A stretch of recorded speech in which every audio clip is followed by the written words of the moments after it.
Hey, let's do it. All Talk right. your shit, girl. Been waiting all night for this shit. Yes. Hey y'all. Yeah.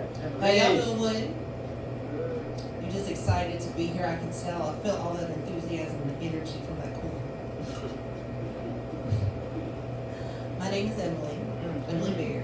Like a strawberry, your favorite berry, but not like Barry White. Rest in peace. I do love him. I'm a mom to 3. Made myself, then I figured out what caused that, so I stopped. But a lot of times, having 3 kids, you get that whole thing. Oh, you have your hands full. Well, no, not really. It's not like I'm carrying them around. They ain't like in my actual hands. I mean, yeah, I'm busy, but no, I don't actually have my hands full. But thank you. But the thing is, with them, because we're just a fun, whole hot mess looking for a place to happen, is all 3 of them and myself included have autism diagnosis. So the fun with that tends to be we are extremely literal. So what ends up happening is you'll say something. My son, for example, he's 11. He's a professional at it. I think he's working towards his career towards 12. That'll happen in July. But he takes everything just so at face value. And he'll be like, Michael, if you don't do this, I'm going to let you, or I'm going to get you, and I'm going to make you wear your ass for a hat, basically, is what I say to him, because I lose my shit with him pretty frequently. And he'll look at me and he's like, that's not possible. I'm like, dude, I'm aware of that. I'm not literally going to make your ass a hat. It's like, just do what I asked you to do. That's what I'm saying. Just do what I asked you to do. So, I spend a lot of time just staying after him a lot. And just, I love that boy. Because, yeah. But, one of the things about him that's a lot of fun is sensory input. He needed a lot of it, especially when he was younger. So he was about, 2, 3-ish. And he had a thing for peanut butter. Don't know what it was, hey. But he loved the smell, the taste, the feel. Like peanut butter was his thing. So, woke up one morning and I'm going through the hallway and I'm sitting there going down the hall and I noticed these handprints down my hallway going towards the living room out of my bedroom. And then I get to my son's room and I notice there's a very small, pretty much naked white boy with just a pamper on, covered from head to toe in peanut butter. I'm just like, he is passed out from his peanut butter party overnight. And yeah, that's just a fun thing to clean up. I'm going to tell you that. He was slippery and oily, of course, from the peanut butter.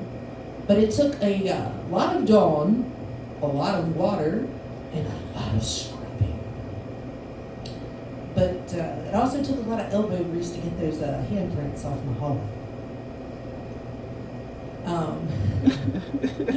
He definitely keeps me on my toes.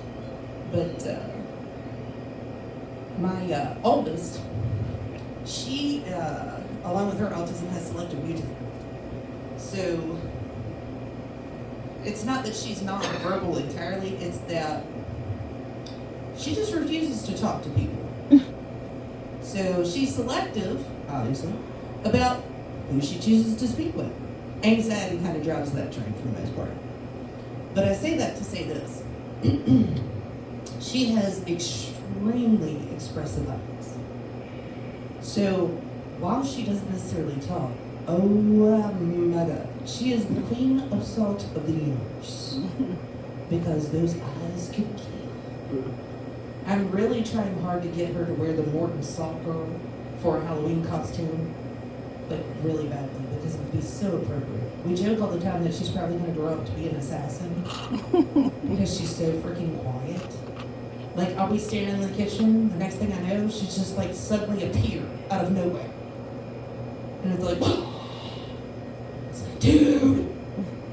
It's like, I'm at that age now at 45, like, you know, I'm on that cusp of like, I could suddenly have a heart attack at any moment. It's like, you can't keep scaring me like that. That's not cool. And it's like, when she does actually say something, it's so profound in a sense. It's like, you'll be sitting there, and she really likes what I call dry ass sugar cookies from the food line. You know, it's got the pink and like yellow frosting on them. I don't think they taste good for anything, but she likes them. So the middle child and herself went to the store, and she had wanted them, and the middle child was like, no, we have a list. We're sticking to this list. Because if we get anything that isn't on the list, we're going to get in trouble. So they came home, and the oldest was like, didn't get her sugar cookies, and she asked about them. And the middle child was like, it wasn't on the list. And I was like, you have a phone, you could have called. And Catherine was like, see? It's hilarious.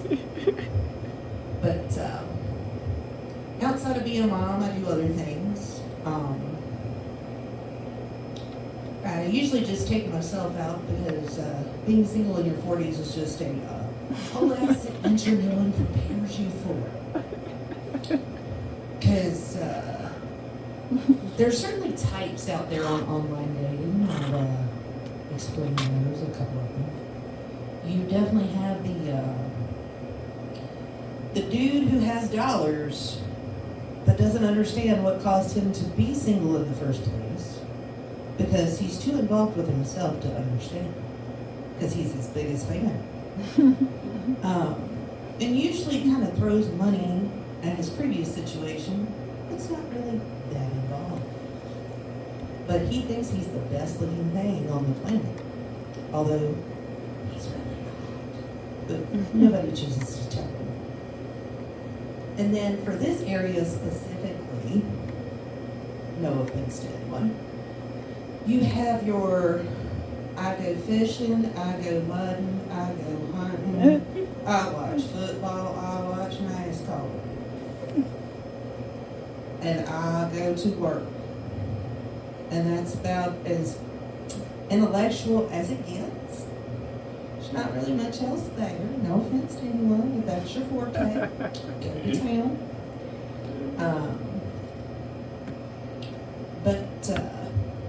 Yeah.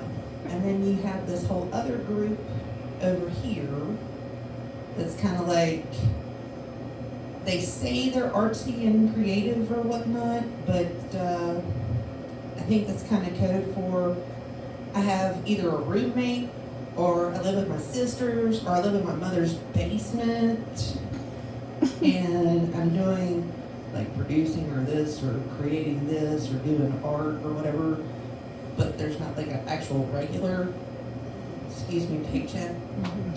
So that's the ones when you go out, it's like, excuse me, I forgot my wallet, could you spot me? Those are always fun. So, yeah. And then you have, because I'm 45, I always get those ones that are like, they're adorable too. They're in their like 20s, early 30s. They're like, oh, hey, I see you're like 45. And they're like, how are you? I'm like, I'm not looking to be anybody else's mother, but thank you for your little fantasy.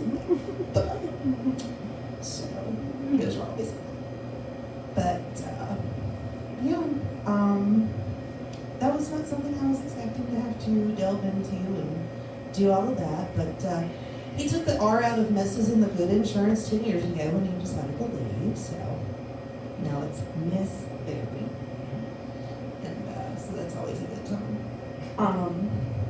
But yeah, other than that, kind of what we have going on. And I'll let somebody else come up and do their thing. Thank y'all for letting me have some time tonight. Thank you, Emily. Big round of applause. That was the first time we welcomed her with open arms. That was awesome, hilarious to me. And all those quiet chuckles.